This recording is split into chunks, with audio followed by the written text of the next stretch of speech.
This is. I printed out the papers and then I thought I left it here, that's why. So she's got the agenda in a minute. Oh, okay. So we do again, I thought, did you introduce yourself? No, yeah. When Bernadette introduced me, she did a big introduction. Great, yeah. So maybe we can go around and introduce ourselves, so you'll know who we are. Wanna, Mike Lester, Fire Marshal. Chris Tolsdorf, retired psychologist and member of a couple of committees here in town. I'm Trusted Giordano, I'm Director at AHM Youth and Family Services. Jeff Lewis, Chief Columbia Volunteer Fire Department. you'll know me, I'm Bernadette Deering, the Director of the Senior Center. Mark Welcher, Town Administrator. I'm Judy Ortiz, on Board of Selectmen on different commissions in Columbia. I am I'm Mary Leno, the new social services coordinator. My office is in the Becky Senior Center. I've met Mike and Mark and Bernadette Judy, of course. I met you. It would be really nice to have a few of you come visit us and check out some of the programs that we do. But so far so good. Bernadette is making so much fun for me. But it's I'm enjoying my work with the town. I'm very pleased to be here. That's great. I'm Lori Dailing. I'm a retired mental health administrator at United Services. I'm Christina Bloda, I'm the Crisis Response Services Director at United Services. And I think there was a request to talk about hoarding, and there, Mary had prepared some information on that, and then also Bernadette was gonna kind of start, so I thought we'd start with, that's kind of and talk about how, what's out there to try to deal with, different hoarding issues that are presented around town. Can I start? Sure. Hoarding came out, through the state fire marshal's office. And it kind of got dumped onto the fire marshals. And we have to get a legitimate complaint, fire department, delivery person, mail person, a caregiver, stuff like that. Not from a neighbor saying, my neighbor's a slob, this and everything else. So hoarding is when stuff is stacked high and deep, and it's not just clutter, but it's a lot more than clutter. Right. And when that kicks in, and the fire marshal's office gets involved, myself and Steve Costanza, who's online, because he's on his way to work. It's a big thing, Right. okay? First of all, we have to get consent. So we have a form that we get filled out. And we have the person sign it, date it, and it's a verbal, written consent, but it's more verbal, can be retracted at any time. So if we go in and we start talking about this and that, whatever, and we're looking for egress, we're looking for smoke detection. And if they have fire extinguishers, stuff like that, and if we feel that they're safe there. With that, we usually bring social services, we usually bring the building official, we notify the town administrator. Of all these things, and we're gonna go in there and we get consent. If we don't get consent, we can see from the street that there's a problem. Or we had a complaint that there's a problem from a reliable source, then we have to get an administrative search warrant. So at that point, we usually get the state fire marshal's fire investigation unit involved, and they assign a detective to come out and work with us to try to get this resolved. So once that is all done, and we deem that there is a problem at this residence, that the person lives in the conditions that they're living in, they have 4 hours to correct the problem. Most hoarding conditions are not gonna be corrected in 4 hours. No. That's, So this is where the problem comes in, and this is where Mark gets very upset. We have to take the person out of their home. And we have to take care of their home, the payment for the rent, for the hotel room. Now, if you have a family of 5, you have to make conditions equal for that family of 5. So you can't stuff them all into the Columbia Motel. So this is where the town has to pick up these costs. If we displace a person, And I just talked to the state fire marshal today, Lori Volker, at the seminar that I was at with Steve. And, cause it's always issue of, well, for how long? Or for how much? And it's in the federal, hold on. In the Federal Housing Relocation Act. And it can be determined on time, 30 days, 60 days, 90 days, whatever is in the, she wasn't sure what was in the act.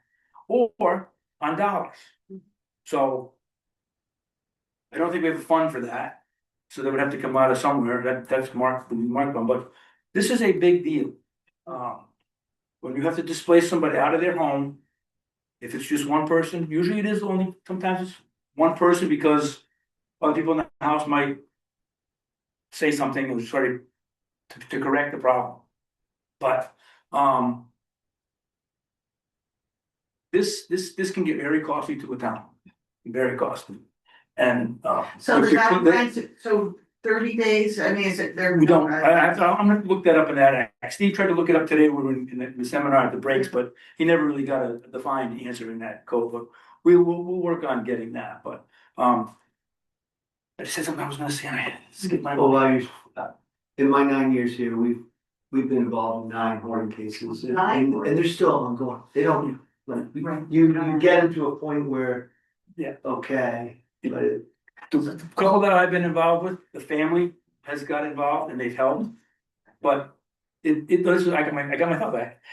This is a mental health issue. Yeah, for sure. This having to keep everything. Couple that I was involved with, because some of Mark had on the side, but we had one over on Hennepin Road, we had one over by the lake, and they were that conditions. So my authority to go in is we get the complaint. I have the state fire marshal's office has a directive 10, which allows me to, and gives me the right to go in Right. under either verbal / written consent, or we have to go get a court order to get that done, or apply for a court order. Not saying I'm gonna get one, but we have to go in and plead our case to try to get the court. And then you have the cost. So, and then there's the cleanup. I mean, how long is it gonna be? Who's gonna pay for the cleanup? You take the people out of their home. So you gotta pay that cost. Then if they can't do the mental health aspect of it, the town is on the hook for that also. And then there's the cleanup and removing the stuff and personal possessions and having to go through it, paper by paper by paper. So, that's my authority to get in there. I don't know what anybody else's authority is to get in, but those are the avenues that I have to take. And this whole thing was kind of dumped on the fire marshals when it first became an issue. the town's authority would be through court order. Yeah. I wouldn't have any authority unless the court's able to. Right, exactly. So, if we want to go in and help somebody, if they ask for help, or if they think they can ask them, maybe that's different. But, officially hoarding and going in, and it's a big deal. It's very time consuming. We're a 2-person office. We both have to work other jobs, so it's very. Well, the first concern is safety, and so Exactly. that's what you guys. That's the 4-hour window. Yeah. I mean, you can go in, and we've had them where. No, not in Andover, I had one where, also the fire marshal in Andover, where the woman voluntarily left to go live with a friend. And she was told that she could come back during daylight hours to work on cleaning up her issues. So just a little background, little information on what this really involves when it comes to. So the question is, what do we do to help people so that they help themselves better? Steve, you wanna add anything? Are you on? You there? Yeah, Steve? can you hear me, guys? Yes. Yeah, so the research I did with the Connecticut general statute and then obviously the federal law, there's obviously services that we can provide as a town to assist or point them into the right direction. That hopefully that they will take an initiative, family, friends, or whatever, to do it on their own, so we don't become involved, because it's unfortunately it's an all or nothing when the town gets involved, and we take the responsibility.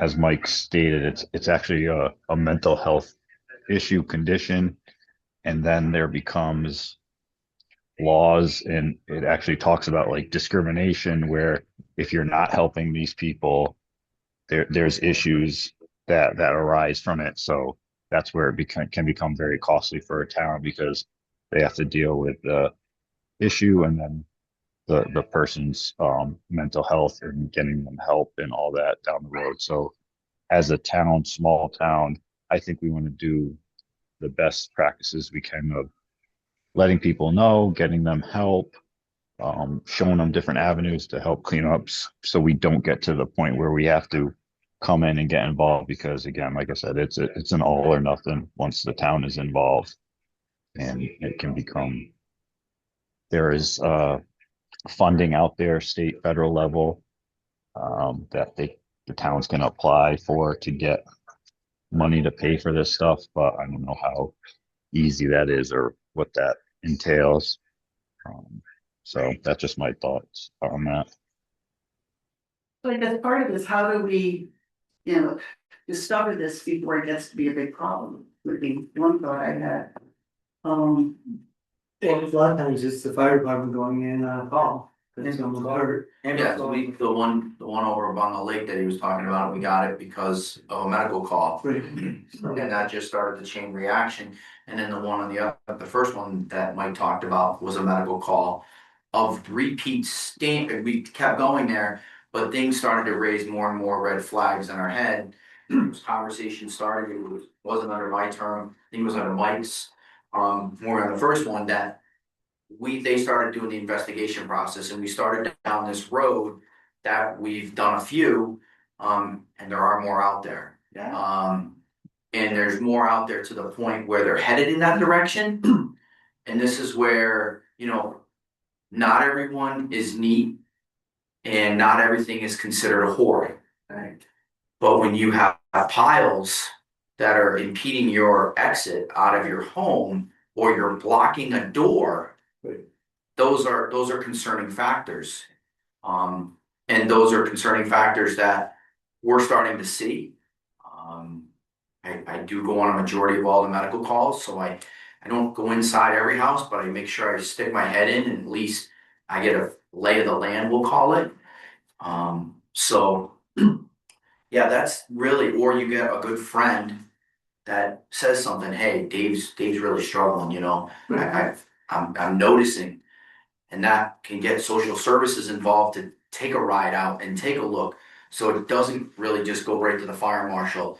The nice part about with us is I see Mike all the time. So, or he's on the call, and we'll have a little sidebar, and we talk it out before we throw the flags in the air, like there's a huge problem here. Because like Steve and Mike were saying, we become on the hook for it. And not everyone, we're not all the same in how our homes are or where we live. And you gotta be very careful how you judge. So I guess, right, judging is real important, and not to judge. Correct. Because people will respond if you don't judge. 100%. I guess my question is, you're making an assessment. If you were to refer somebody, say, to Bernadette or Mary, what would you say to them? I mean, that's kind of, because they've got to accept it for you to be able to. Correct. You usually ask, I'm very good at, and I have the EMTs ask them if they want some help. Okay. And we get that verbal. And then if we get the verbal, I'll make the phone call over and basically say, hey, you got a verbal, you might want to make a phone call. Yeah. It's only trying to start, like when we first started this, just trying to make a connection. To make the connection is the big thing. Show that you care a little bit. Yeah. And if you can make that connection, it goes a long way. And that's some of the times, like, I got social services involved to help me with a patient that we didn't want to go to the hospital. We tried to make that connection with her to go. She just didn't want to go. But there's other avenues out there to help us get to the end game still. But making that connection is key. Trusting people have Right. trust. that you have their best interest. This hoarding stuff started probably, I don't know. Probably screw it up, but I would say 8 to 10 years ago, and there's a lady, she was a state's attorney down in New Haven area. Her name was Judy Basine, but she got divorced and she has a new last name, but I don't think she cares to be called Judy Basine anymore for other reasons, but she told us a story at one of the seminars that I went to, a training class, that she went to a place in the deemed that the property was so bad, it was torn down before the day's end. That's how bad this place was. It was, it had structure. That's why you bring the building official for structure. Oh, I know. These people they have papers stacked up 6, 8 feet high, and the load on the building is just so much. I mean, to go in and see one, it's just bad. It's bad. There's usually animals involved, and animals don't get outside and they do their business, and it just compiles and makes it worse and worse and worse. But the big thing is to get in there illegally, to get in there properly, so you don't get, sued or anything. Right. As the town or individually, you got to make sure you protect yourself. So you got to make sure we go in legally. I think I'm done. If anybody's any questions, I'll try to answer. I mean, do you have any, I guess, how do we build up a trusting relationship before all this, or how do we know about people and build up a trusting relationship before it gets to be that bad? Assessing and knowing who he needs. Do you have any thoughts? I do. I think that one of the ways it's a little bit is medical. When they get a medical call is when you can get into someone's house unprovoked. That's when they're really to be helped. So that's when you can go in and they don't have any holding back. Right. It's difficult to tell unless there's somebody comes to tell you, hey, somebody's struggling, but it's difficult to tell. Sometimes I telltale signs, like if you have somebody who has a car filled with stuff. Yeah. And sometimes it's very difficult if you don't go into their personal space. Because a lot of people, for them is mental health challenges, they don't want people coming into their space. Once you, yes, it's a big problem. Once they feel that you're going to enter their space and take away something that they feel is that they're going to build blocks for you. It's definitely one of the challenges is finding out how you're going to help them if you don't see it. Right. I guess when you bring up about a car, if you saw somebody that their car was just full of whatever, what would you say to them? Is there somebody that may come to the senior center, may come here? How would you think we should approach them? So I know of 2 vehicles off the top of my head that I know that come in almost on a daily basis that they are filled to the brim. You can't see out any of the windows. Yeah. Other than the front windshield, in which is sometimes only a partial window. So how do you approach that without? So I'm afraid that if I do approach it in a manner that then they're gonna be so stand back, they're not gonna wanna say anything to me or work with me or, get the help that's needed. How should that be approached? Can we approach them because of what their vehicle looks like? Well, Can we- it's also a safety issue, they It's can't a see. safety issue. Out of there. Safe. So do we call the resident state trooper to come out and then maybe they have a small talk and then that's how we all link together? I don't know. See, I think that would scare them off. I know. I mean, it is safety, but it would scare them off. But you gotta have that conversation because you're either gonna scare them off or they're gonna accept it one way or another. Of course, everyone's gonna deny it. We all know that, that's human nature. I don't have a problem, I'm fine. Right. So they're gonna be standoffish at first, but you've got, if you're telling me a vehicle is loaded to the brim. Yeah. And they can't see out any windows but the front windshield and maybe the driver's side, we got a problem. Yeah. On all levels, and honestly, I think with our new resident trooper, he's a very approachable gentleman. He might be willing to help and have that conversation just to say, hey, you at least need to get the passenger side window clean. So you can see out that window, because how are you gonna take that left or that right-handed turn and be able to see or go left when you're crossing traffic and see that oncoming. You know, it, You know, I more I read on this, the big thing is safety, you know, because of the houses, the cars. My approach is usually try to help the person to trust before I go, you know, kind of talk to them, but safety is a biggie. That they can't see. I would think on the car deal, it would just say, you know, are you going to the transfer station? Do you need a helping hand? I mean, I mean, you can.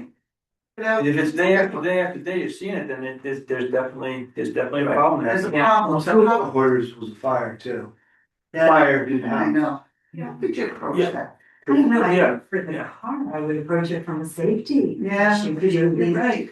make it clear, you know, I'm worried about you, like, if somebody showed up intoxicated, that you're at the facility, what would you do? Right. If they're leaving and you're worried about the guy, I mean, that's That sort of a similar thing in a way. You know, you need to be able to see your at least do that. I think it needs to be a person of authority who addresses this issue with them, just like we have a person of authority in the So, fire. police officer. And the police officer is independent, he's not looking to build a relationship with this Right. person. And they're there to assess the problem and try to address it and let them know what the hazards are that they're facing, what possible consequences might be. And, you know, I don't think it's gonna be scaring them away because, you know, this is a person of authority who's primarily concerned with public safety. Yeah. And it's not personal, you know, they're not criticizing the person, you know, they're saying, you know, this is a public safety issue and involves other people. Right. It does. And, as a responsible, you know, state trooper, it's. Okay, so let's say we call state trooper, then what's the next step? And then somehow you still want to develop a relationship with the person. Or at least start some kind of trusting relationship. Well, you can start exploring with them why they're storing everything in their car, you know. Yeah. You know, are there other places where they can store stuff? Is this a housing issue? Yeah. You know, It's probably there's no more room in the house, so they're using the car. Well, the thing is, you know, the trooper would then, you know, make his report back to whomever, who, That's more constant. right, yeah, Right, I was just gonna say that, you yeah. know. Yeah. Cause you're in a crisis. and you're not gonna scare them away. They're driving in with their car full, they full out know everybody's looking in and seeing it, so you're not gonna, I'm just thinking about it out loud. You're not gonna get scared, they're not scared away, cause if they pull in every day loaded, they're not seeing it. They're comfortable with it. Yeah. They're Agreed. comfortable with it, for sure. But I think you're right, like that's where the mental health piece comes in. You could assist them in clearing out their car. But unless the mental health piece is addressed, it's gonna fill up the It's gonna next fill Right. So somehow, whether it's the law enforcement that then refers to you two and then you two make a referral. I mean, it's really hard. It's not gonna just change overnight. It might be something where maybe. You know, the focus is just on that passenger seat for a while, keeping that clear, and I mean, it's a very, very slow process, but it's mental health, and so. We can do all we can to do it for them, but unless that piece is addressed, it's just gonna happen. I know. And the state trooper will do follow-up, just like they do if you fail your emissions test. I mean, they don't leave you alone until it's fixed, you know? And the trooper, in one way or another, would probably revisit the issue with them down the road if they don't address it. Have you had any success in dealing with these kinds of situations? Or any examples of Yeah. something. Yes, we have, but it's a very slow process. It's not a overnight thing. There's an emotional connection to the items. So as much as you think those piles of paper are junk and they're just paper, to them, there's a connection to them. So remembering that that's a process and having that relationship with can we reduce by 20 pieces of paper? So that's a long moving process, but I do understand it and concerned. In your Yeah. 4 hours, you gotta do something. And it's a structural problem. Can they get out if there's a fire? And those kinds of things are legitimate concerns and. Not just a fire, I mean, if they're in a back room and they get hurt, can the EMS people get them out of the house Yeah. safely, I mean, without, On them. you know, without the building, the structure, if it's an old home, or even a newer home.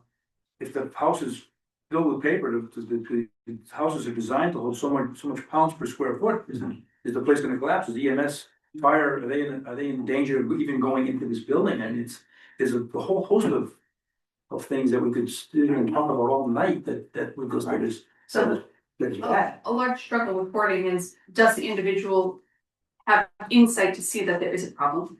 And do they want to address the problem? Right. So, we can want it as much as we want it, but if they don't want to make the changes, then. it struggles. Almost like substance abuse, you know? Yeah. oh, it has to be an addiction. Because I've always read if they do get into some kind of therapy, cognitive behavioral therapy, that it can be successful. But they have to want it, and it's a process to go through. So how do you motivate people? What motivates people, and how do we find them sooner? Because one thing I'm thinking, maybe we could put some kind of PR thing in the View or something in the newsletter to, something, there's gotta be some write-ups that people do that try to help. House look like this. But people are not, And that's- are not gonna come forward and say they have a problem. Yeah. It has to be reported by somebody, and you don't wanna get into a.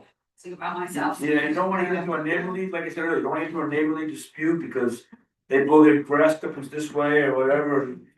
But it's a big, It's a big it's a problem. big issue when you have it, which we do. We don't haven't found them yet, they're out there, but it's a big issue and it's time consuming, it's costly and But I guess it it's needs to be done. how to find it sooner. How to address it. We don't go into people's homes unless they ask us to. But they may not be. But you're not gonna find it. Until they're, Yeah. until they're forced to. You're trying to find a needle in a haystack, you're not going to. Look at the home in Glastonbury, woman died in and they were there, and it took her over a better part of a day to find her. And this is a woman that had birds and was showing YouTube videos and all that, and no one knew what was behind the wall. And the house was loaded. So when you drive by, grass might look high, okay, they just didn't mow their lawn. You have no idea what's on the other side of that wall. And then you drive by homes and the yards are full, and I bet you inside the house is immaculate. But you just don't know. And to wanna try to say we wanna try to stop it, we can.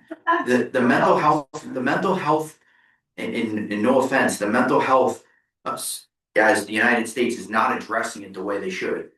We take people in and in 3 hours later, they're pushed right back out the door. Why? Because there's not enough people to help the people that need it. And then we categorize things differently. We just took a great class on PTSD. It shouldn't be called PTSD. It should be called PTSI. Because it's not real, we wanna say it's a disease. It's really not a disease. It was an incident that caused it. You're reflecting back to an incident. And we, as a society, like to jump on certain things. We're jumping all over hoarding right now. We're jumping all over substance abuse. With marijuana being legalized and all these kids, and now they're saying the side effects of marijuana. We're seeing it firsthand. So I don't know how you're gonna find it. Well, you're seeing the first hand of speeding. We have a whole speed and traffic safety committee now. Oh, yeah, Just like this that's one. great. And the problem is, nobody wants to slow down, and they're all distracted driving. On their phones. And our troopers telling us that 80% of the people he pulls over are Columbia residents, who are doing all the complaining. Well, that's what you're gonna get on the back roads, you're not gonna get somebody going to Florida, you're gonna get it's going to this store that's late to a party or something, right? Yes. Now, the good news is that state trooper has a history of youth counseling in his background. So this is a good guy Yeah, that we've got. he's really been great to work with. I mean, I was reading about it as well before, and it seems like as people get older, it's more and more problems, so as our population ages, and I think in Colombia, my guess is that we have an aging population. Well, if you ever need to do the speed limit, travel behind Mark Walter. She follows me to work sometimes. And I'm chronically late because. Oh, but You don't blow by me? I honked when I went by. No, but I hear you, Judy. I mean, I know. Mental health is such a big deal. And I used to think in the nineties, Connecticut had really good mental health programs. And then funds get cut. And they're just not as effective. People know how to do it. We just don't have the money to be able to help people as much as we did. I could always find people who could help my clients. And now it got harder and harder. It's all about funding. Well, it goes back to, I hate to say the word, age. Because the people that were in it, you said you're retired, right? Yeah. These are great people that are out of the industry and the new kids are so young into it. And they're like, whoa, this is way over my head. I think I'll go do a TikTok video instead. Things get difficult where the people that have been doing it for a while can know I gotta get in the trench here and it's gonna be tough for a little while. Where they don't wanna deal with the big cases and they just push them down the road. It is a process. You can't, people don't change overnight. But I guess I always had the attitude that, even the most difficult cases, if you can help people to figure out how to change. But you just can't give up. Or I didn't do what I did. I kept thinking people couldn't change. But it is a challenge. You're right. It is a form of an addiction. So how do you help people with addiction? They have to be motivated. They have to accept that they have to. Yeah, they have to recognize it, and I always think there's gotta be something to motivate people, whatever it is. Sometimes it's losing their family, sometimes usually it's around family, I haven't seen so much around money, they don't see, but something to motivate, you can talking to parents or of these people or kids, sometimes they can help out, family members can help out. But without consent, so that's the problem. Yeah. Then Well, you're they gonna have- say, I don't want you speaking to my daughter, or Yeah. whatever it is, and then your answer's tied. So I have a question, when you go in and you give them, the 4 hours Yeah. to make the house safe, if that doesn't happen and now you have to displace them, to get back into the home, is it just those safety concerns that you found for them to go back in? For me, and then like I said, I've never gone to one without a team of people, whether it's myself and the building official, self, the state, or so forth. Bernadette and I, we were working a very mild case of, I wouldn't even call it hoarding, it was more slaughter and collecting of items that cardboard boxes seem to be attracting to some people, but Right at the top. I mean, It's work, Mark. My next meeting. that's a nice prize, a nice prize. 250. Example Okay. today. Yeah, hopefully they'll be leaving I after just this. say, to displace someone and say, you gotta clean up your entire house, Yeah. that mental health wise is like a mountain that Yeah. you cannot climb. Right. But to say okay, we've gotta have you do these 10 things in order to get back into your house, doorways, windows, whatever those look Yeah. like, is that more the process versus? For me, yeah, I mean, and then the building official will weigh in on the load that's on the floor, if there's, Mhm. 8 feet of newspaper.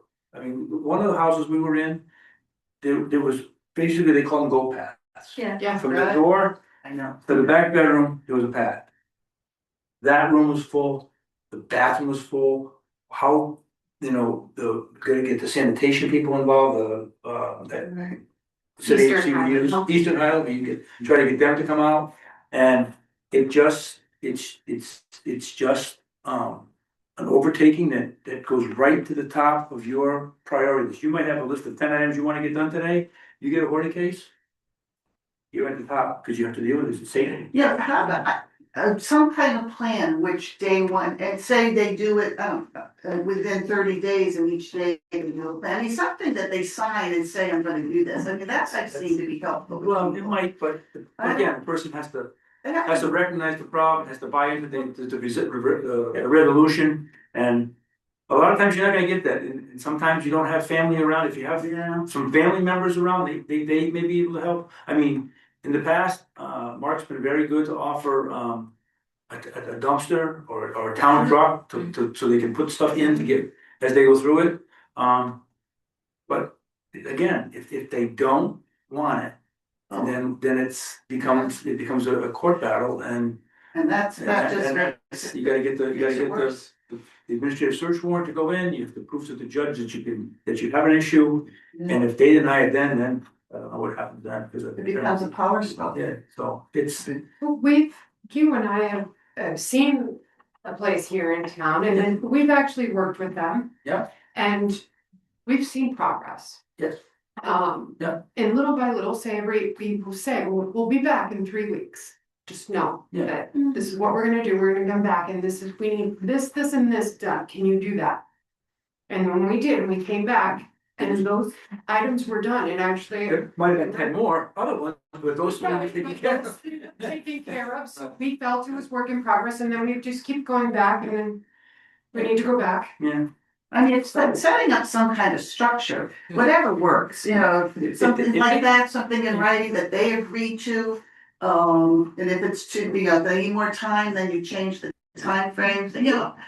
It's gotta be, we gotta have the team concept, because Yeah. everybody has a responsibility Right. for different things. If there's pets involved, you gotta get the animal control officer involved. If you have, True. you got, No running water. no running water, you gotta get the sanitation involved. You got you got structural for the building official, you got myself for egress. You got EMS and fire for their problems, if they don't, if they come for the inspection like that, but they need to be notified of the situation, so they know, 123 Main Street has a big problem reporting, there's piles of paper, and so if there is something that goes on there, they don't go running in there, they have a basement fire, next thing you know, the floor's compromised, and next thing you got 6 firemen in the basement, and then you're on Channel 3 News. It's not what we want. It's not what we want. So you need with all that, those people, you need somebody kind of that's in charge to make sure, getting feedback and giving, so Mark. You're in charge. He's kind of the.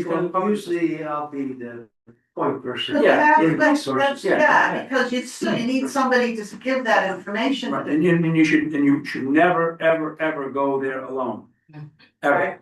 no matter if you're friendly and you've built that friendly relationship with them, never go alone, because they can always say something that you did or you didn't do or whatever, and it becomes crazy, because like we're dealing with mental health, so you go there by yourself, and next thing you know, something, you think you got a good relationship and something said, whatever, and next thing you know, you're in a big mess.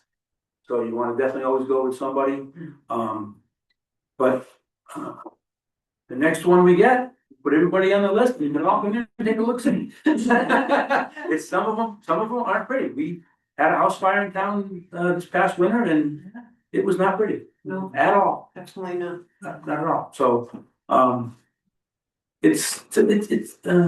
mean, I've been doing this fire department stuff for a long time, and this is. The hoarding is the worst. This is probably, other than something happening with children, this is probably the worst thing that, it might not be a fire or nothing, just stuff, it's just collection of, It's where they live. it's, you can't tell how big people how to live, but Yeah. you gotta make sure, once you're The safety. made aware of a situation, you need to act. It's our job to act as officials of in our areas of expertise. That's why I say the team concept. Because we all have different areas of expertise, and make this problem, maybe not correct it, but at least get it to a manageable point that we can move forward with. How many homes right now do you know of? Are you managing? Mine right now. Well, we got the one that Bernadette and I are working, but that's very minimal. It's more clutter than it is hoarding. It's not deep. There's access. Fire department has smoke detectors that I steal once in a while. I put them up. CO detector, put that up, if and we try to get I try to get a notice out in the town newsletter, or once in a while in the View about smoke detection and all that type of stuff. 3 of the houses that had fires don't have people living in them. And they didn't have smoke detection. Right. None of them. Most of the houses we're finding now that work in fires, there's no smoke detection. The one in Mansfield where the woman passed away, there was no smoke detection. There wasn't So, even any running water it's- in that. It's very sad. Right. And going off what Mike was saying, this is tough. It's tough to go in and see it, Yeah. like the house fire. I can still close my eyes and see it, and it's bad. You're like, how can someone who's a human live like this, and they don't even see it. They don't see it. And it's mind blowing. It's totally like, wow. I mean, the way that you get the hoarding on top of it, and then so when you have hoarding, you have all this stuff stacked up and you have rooms you can't even access. They're right to the door, full. You can't get in there for nothing. And then, so they need to run their microwave, they need to run their television, they need to run their refrigerator, so they can't get to that plug. So what are they doing? They're running extension cords. Extension cords are for temporary use only. Start a fire. You wanna drill a hole over there, you got a plug over there, you plug it in, you drill a hole, you unplug it, you don't lay it there forever, run a refrigerator on it, the cord's not. Well, that's what happened, in East End, there was a house. That's what- The refrigerator's outside, because the refrigerator inside didn't work anymore. Yeah. And then there was a ladder to get upstairs from the outside, because you couldn't go through the first floor of the house. And there was 1 acre of collectibles, 4 feet deep, and the public works department had to bulldoze a path for the fire department to get to the house that was burning. There was a lady in Coventry that had a house Be that bad. that when this hoarding first started, I heard the story about it, but her back door wasn't even on the house. You had to climb up over a mountain of stuff. And she didn't go to bed at night, she nested. That's where the mental, I mean, she climbed, and there was like this much room between the ceiling and the top of her stuff, and she crawled around in the house. So how do you get to the toilet? How do you get to the shower? How do you get to the refrigerator? How do you get to the sunset? You're not. You're not, it's just, it's bigger than I even wanna think about how big it is. Yeah. So, Well, I get it's, we get cases when, when it's kind of far along, so, do you have any other thoughts on, once we see, they're doing their thing for safety then, but then we need to figure out how to refer people for the mental health part of it. So, Bernadette, the other day when we had a pre-meeting with you, she had a great idea, is that we have to get the departments connected with this. Because, somebody might come into the town hall, go into the assessor's office, and you could tell that they might need some kind of service. You can tell them there's a social services, all the senior center runs this program, take this card. They're not gonna call. But what we can do is have like a simple referral form that whoever works at the town hall is in contact with this person can fill out and tell us. And then we can do the follow-up. Because usually they're not gonna call, they're gonna trash their card or they're just gonna trash it somewhere and forget. Somebody might go into the rec department, it could be a family, you could tell that they need some kind of service. If we have a referral form, you can easily fill out. Right. And you can tell us that I have this family that I think might need some support, can you reach out to them? And then we'll do that. Because we can't see everyone and we can't be everywhere at the same time. Right. So So the It's- different departments see Yes. a lot of people that Yes. we don't necessarily see. the library, for example, you could always say, I think, the way I'm seeing the kids coming in, they might need something. Sometimes, people come and tell you, they don't wanna feel embarrassed, they don't wanna feel judged, but you can tell. Right. And you could definitely reach out to us and say, I have this family, I think they might need some support, can you reach out to them? Yeah. Yeah. I think that's a great idea, and to anybody who sees the different people in town, and maybe we can catch people a little sooner. But yeah, maybe even during our department head meetings, I could just take a 10 minutes to discuss this with them and with Mary. And just say, here, these are some of the things we're looking at, if you see anything, Say something. yeah. And then we give them some of our pamphlets if they wanted to hand that to them, and if they were able to get them to sign some type of consent, then, right.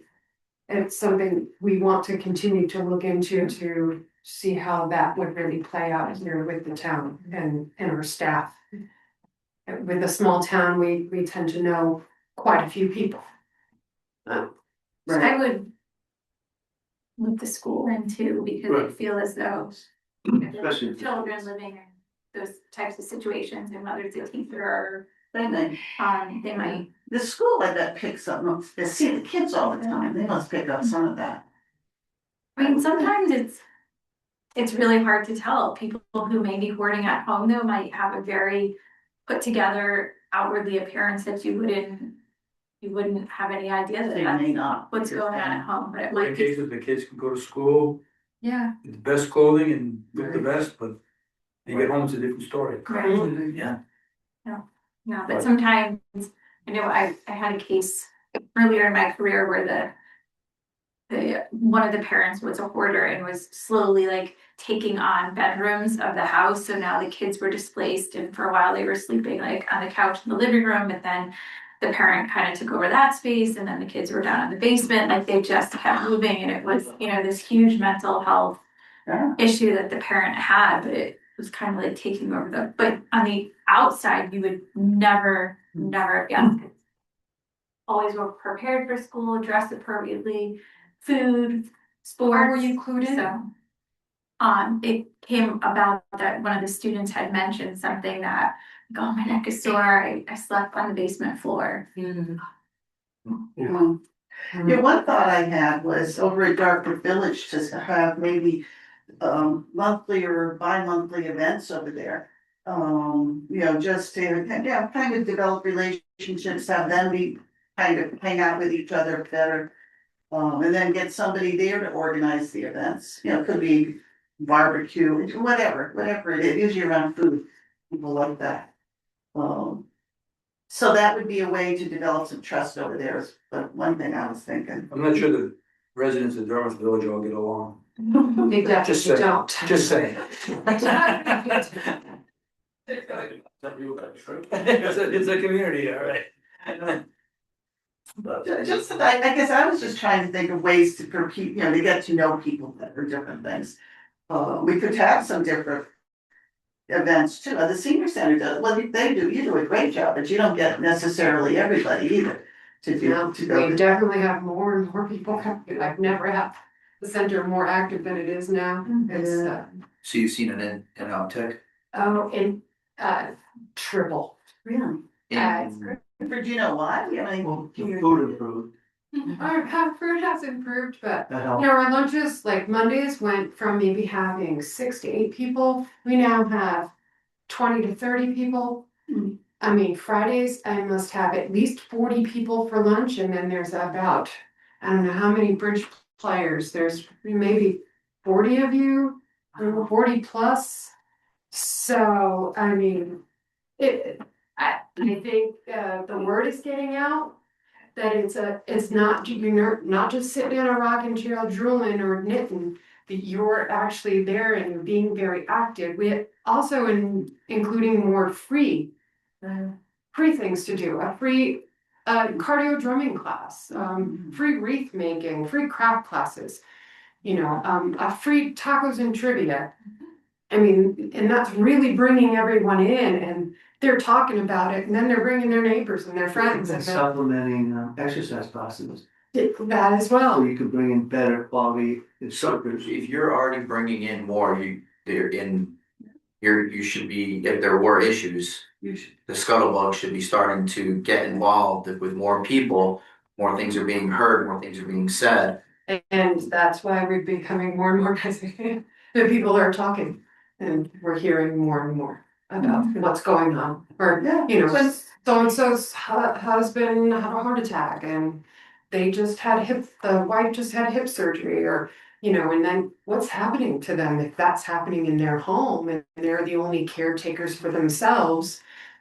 They're most likely, some of their needs are not being met, right? And so then we're hearing about them, and you reach out to them, you make the connection, and you get them the help that they need, but I know all that stuff. it is, it Every little is. bit definitely helps. So maybe somehow more of that. I mean, it's just to get to even more of the people that, some people that wouldn't go to the senior center. But And even Mary putting together a lot of these programs that you're Yeah. doing, like our fall prevention, we're having the fire department coming in. Some of those educational classes are, many people are getting to that age and then they say, wow, I'm not capable of doing this anymore. I had a gentleman he literally drove to the senior center because he couldn't tie his shoes. And he said, he wheeled himself in and says, I'm gonna get into an accident. I need my shoes on properly. Can you please help me? And I did, I tied his shoes, he was so happy, and he left. You know, a pretty neat idea. I bought all my family members fire blankets last Christmas. But if we had fire blankets that we got from donations or something, one thing I've noticed is as you get older, it's easy to, my rule for my wife is I'm not allowed to walk away from the toaster oven ever. Cause then I burn whatever's in it. But as I get older, it's getting worse. Yeah. So a fire blanket could put out that toaster oven or the pan on your stove really quickly. Went to a training class last month, they're talking about stoves, how they're making changes to stoves, cause pets will turn them on. Now they got controls on the front, they got Oh, on the yeah, side, they got them on the back. Lean against it, they're not. So now there's manufacturers, because this is a big problem. Now you have to push your stove in and turn it. Now they're gonna make it so you have to squeeze, push and turn. But what are you turning? A lot of They're it's not, digital. they're not, well, the digital ones are, they're supposed to be doing something else to it, as far as that You're goes. right, but somebody leaned on the If you- stove. If you leave something on the counter and you have a dog, the dog goes up, the dog doesn't know. And then some people's kitchens are kind of cluttered and stuff, so when they come home from the store, they put it on the stove. And then the dog comes along and smells the coffee cake or whatever, and boom, and people's homes are people's homes, but Happens faster than. sometimes people just. It's just, I left the stove alone and I smoke a lot of mine going off. I might have a little flame on my top.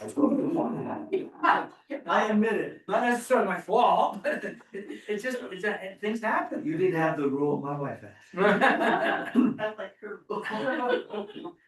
I mean, it sounds like everybody's doing a great job, actually, with, but there's always, something that we have to get help with too. Justin, did you want? I just brought, I'll just leave them here if you want, Okay. anybody wants copies for your department, all of our. Thank you. This goes from now until the end of May, so. Any other thoughts you guys on boarding on what we could do to, like, when we identify it?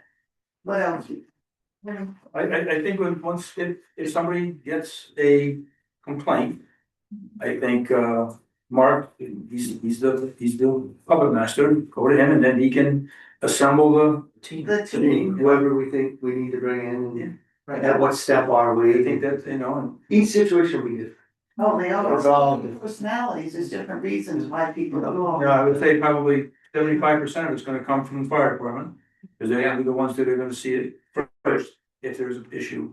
But, Mark gets notified, he notifies me and Bernadette and whoever else, and we sit down, we have a meeting, we talk about it, and we attack the situation. But it's, if we take somebody out of their home, that's where the town gets a little bit Well, on uneven ground, because they've gotta pick up that tab. it costs money. It amazes me though that the town would be liable for the cleanup of not our mess, right? So that. Well, you're displacing the person for a reason. Well, I mean, you go through insurance, insurance. there might be insurance, there might be funds in the bank, in which, you can, and then if, and I mean, I think Mark has in the past. Where the town's gone in there and there was none of that, I believe that liens on the property are a viable way to. Or we, Recoup the money when the home is eventually sold. building official gets involved, or like have the board of the house. Yeah. Yeah. And You gotta make it safe so other people don't wander through there, there's a lot of them. when you have a situation like that, also too, you get rodent infestation, you get mice, you get rats, you get squirrels.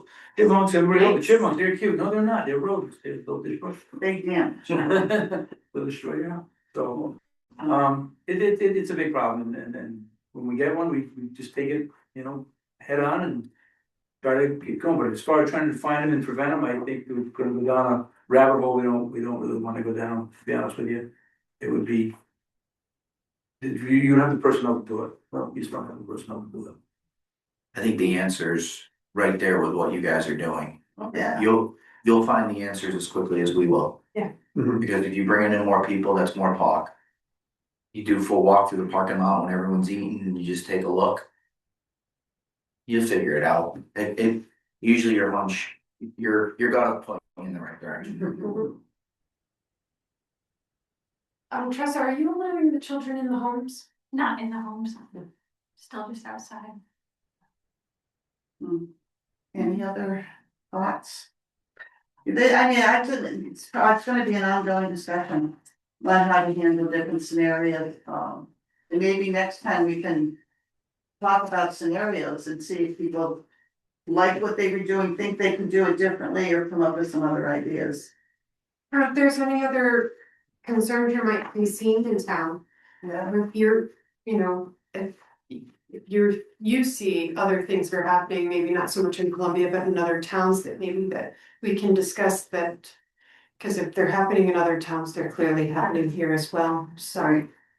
Yeah, definitely. Probably a big case is where a couple gets elderly, one couple becomes totally dependent on the other couple. Now the other couple can't. The other spouse can't leave the house. Yeah. And now it spirals down and they're not getting the right care, they're not eating right. It could go actually got, quickly. yeah, We see It's in that. the town of Columbia, Oh, oh, yeah. yeah. big time. Yeah. And then people get to a point they can't drive either. Right. Yeah, we provide transportation, but it may not be enough, Well, the night vision goes and. yeah. Yeah. A lot of people. It's so fun getting older. They got tire first for you. It really want all this stuff. Meal on Wheels is another way to see. Yes, yes, Yeah, right, you can actually have food delivered, because they go into the home. and that's a big. And the volunteers that do the deliveries with. They're wonderful. And Have they that, come back with, kind of identifying different Oh, yeah. situations? oh yeah, that's how, a lot of times how I'm hearing. Right, when I used to deliver, or when I do deliver, and I happen to see something, that's another way. You know, that we're seeing things and getting to it. One thing, I mean, I was talking to someone who does the Meals on Wheels delivery, and he said he happened to walk in when somebody was talking to someone who was trying to scam them out of money. Oh, yeah. And he was able to intercede at that moment and say, hang up the phone. But, I mean, I think that's another thing that, elderly people are very susceptible to. Oh, Right. it's with AI, it's getting over. So in the new year, we'll have the scamming. I'd like to do them more often than we have been, seeing more and more of it. I know my own father has been scammed 6 times. Oh, gosh. So he is banned from answering the phone. No longer allowed to answer. Yes. Yeah. Well, the next meeting. Moves every 3 months, I guess, along.